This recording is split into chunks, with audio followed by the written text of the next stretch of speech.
కాబట్టి కొంచెం అర్థం చేసుకోవడానికి ట్రై చేయండి ప్లీజ్. నేను అందరి కోసం అడుగుతాను, కొంచెం లేట్ అయినా పర్లేదు, మా కోసం శివాని అక్క అడుగుతుందని నమ్మండి ప్లీజ్, సరేనా? నెక్స్ట్ ఏంటంటే ఎవరో చెప్పారు మా అమ్మ అని చెప్తున్నారు, మనందరికి అమ్మే కదా అంటే, సరే క్షమించండి, మనందరికీ అమ్మే. నేను ఒక్కదాన్నే మా అమ్మకి స్పెషల్ ఏం కాదు, అందరం మా అమ్మకి బిడ్డలమే, అందరం సమానమే, సరేనా? నేను ఒప్పుకుంటున్నాను ఈ విషయంలో, క్షమించండి ఆ విషయంలో, సరేనా? తర్వాత నేను అడిగింది అర్థం కావట్లేదు అని అంటే, నా భాష అర్థం కావట్లేదా అండి? నేను తెలుగులోనే మాట్లాడుతున్నా, నాకు తడబడుతుందేమో కానీ తప్పుగా మాట్లాడను. కొంచెము నేను మాట్లాడేది తెలుగే. నేనేంటంటే ఆంధ్ర అమ్మాయిని, కానీ తెలంగాణలోనే పెరుగుతున్నాను కాబట్టి అటు ఆంధ్ర ఇటు తెలంగాణ 2 లాంగ్వేజ్లు కలిసి వస్తాయి నా మాటల్లో. నెక్స్ట్ నేను తడబడ్డప్పుడు ఆ తడబాటుని బ్యాలెన్స్ చేయడం కోసం నేను వేరే లాంగ్వేజ్ అంటే ఇంగ్లీష్ కానీ ఏదైనా నాకు వచ్చిన పదాన్ని అక్కడ మాట్లాడతాను అన్నమాట. దాన్ని మీరు కొంచెం అర్థం చేసుకోవడానికి ట్రై చేయండి ప్లీజ్. నా లోపాన్ని ఎత్తి చూపించకండి.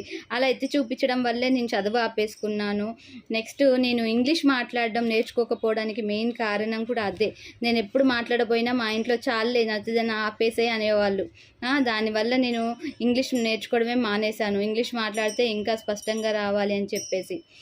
ఇప్పుడు నాకు ఆ లోపం కాదులే, కానీ మీకు అర్థం కావట్లేదు నేను చెప్పేది అని అంటే, నేను తెలుగులోనే చెప్తున్నా తల్లి.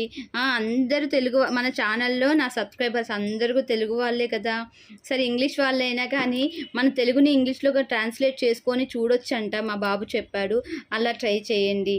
హిందీ ముస్లిమ్స్ వాళ్ళు ఉన్నా కానీ దాన్ని కూడా ఏ లాంగ్వేజ్లోనైనా ట్రాన్స్లేట్ చేసుకొని చూడొచ్చట. ఇంకో విషయం ఏంటంటే చాలా సపోర్ట్ చేస్తున్నారు మీరంతా, నాకు సంతోషం, చాలా సంతోషం. కాకపోతే జస్ట్ ఇప్పుడు మనం వీడియో వచ్చిందా లేదా ఇంతవరకే చూసామా, చూసిన తర్వాత సబ్స్క్రైబ్ చేసే ఆవిడ మన కోసం మాట్లాడే అంతసేపే మనం సబ్స్క్రైబ్ చేద్దాము, తర్వాత అన్సబ్స్క్రైబ్ చేద్దాము అన్నట్టుగా ఎట్లా సబ్స్క్రైబ్ చేస్తున్నారో అలా అన్సబ్స్క్రైబ్ చేస్తున్నారు. లైక్ చేసిన దాన్ని మళ్ళీ అన్లైక్ చేస్తున్నారు. అది ఎంతవరకు కరెక్ట్ ఒక్కసారి ఆలోచించండి. ఇప్పుడు అమ్మ దగ్గర అవసరం కొద్దే నమస్కారం పెట్టేస్తామా, మళ్ళీ అమ్మ ముందు నుంచి పక్కకి వెళ్ళిపోతే అమ్మకి నమస్కారం అంతా వేస్ట్ అని అనుకుంటామా చెప్పండి? నాకు ఈ విషయంలో బాధ అనిపించింది. ఎందుకంటే అందరం అమ్మ బిడ్డలం, లలితమ్మ బిడ్డలము అంటే ఖచ్చితంగా ఉంటాము. ఒక బాట ఎంచుకున్నామంటే అదే బాటలో ఉంటాము. మరి ఎందుకు బాట తప్పుతున్నాం మనం? ఒక్కసారి ఆలోచించండి. అందరం అమ్మ బిడ్డలమే కదా. లలితమ్మ బిడ్డల్లో శివాని అక్క అమ్మ బిడ్డ. శివాని అక్కతో పాటు మేము కూడా ఉన్నాము అని చెప్పేసి నిరూపించుకోండి అమ్మా మీరు కూడా.